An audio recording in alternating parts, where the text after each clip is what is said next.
All right, so I was gonna call it a night after draining the oil, but I decided to continue and take out the exhaust, which was pretty easy. And then I took out the drive shaft, which was kind of a bitch because you have to spin the wheels, put it in neutral.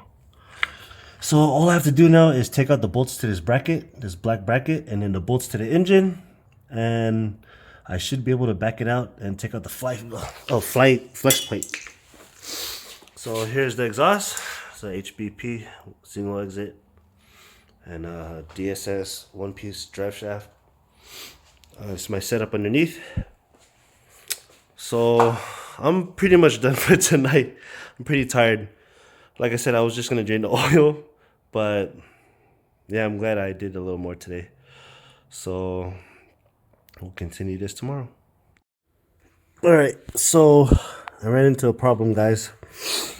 Transmission is ready to just drop. The only thing holding it is that bracket in the back, the black bracket.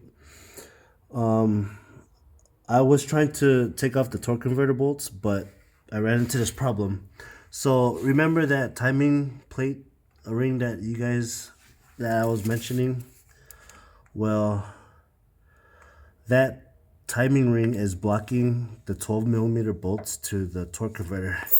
As you can see, it's stuck. I don't know if you guys can see that. It's stuck. See, there was one bolt right there. If you can see it, it's right behind the plate. So I'm fucked. I have to take out the transmission without the torque converter.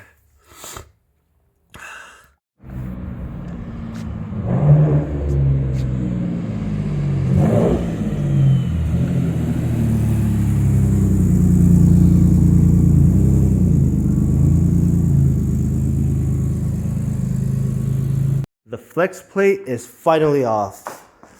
This timing ring gave me more problems than I was expecting. So now I have to replace the flex plate, the VR torque converter, which I already have in the backyard.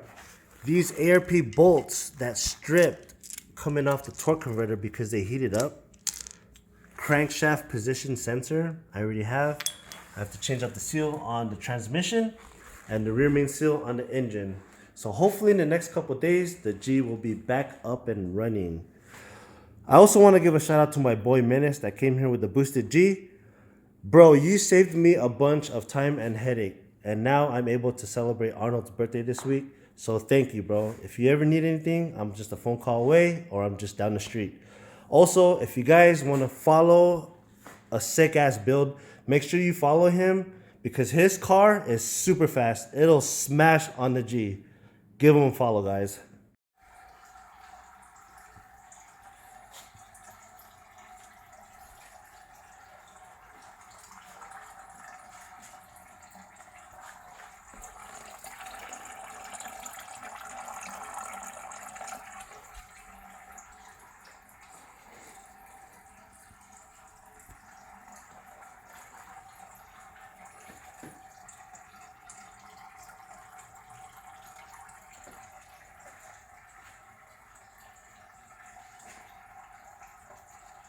I know the car looks a lot different, and that's because I took off the whole front end.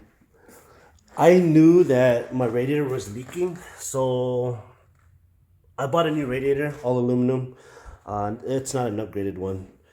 And I also got a new AC compressor, and I got a new starter because these components are the original ones that came with the car, which is a 2009, and that means they are over 20 years old. So the reason why I'm doing this is because I already have the car up on jacks and I took out the transmission, and this thing is easy to take off with the transmission out. And this way I can go ahead and change my radiator, get to the compressor, which is super easy. And yeah, it's just a little update, car's gonna be like new again. So stay tuned, guys. Also, I do want to mention the reason why I'm changing out the starter is because lately I've been having starting problems with the G. Every morning it would struggle just to crank over, and I changed the battery out. I have a yellow top right here. the yellow top. I changed out my alternator, which came off a newer car, which was a Q50 something.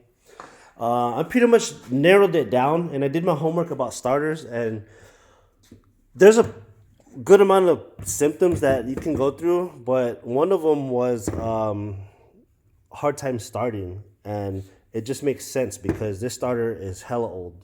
And also, I've been having AC problems during the summer. My shit is not even cold at all.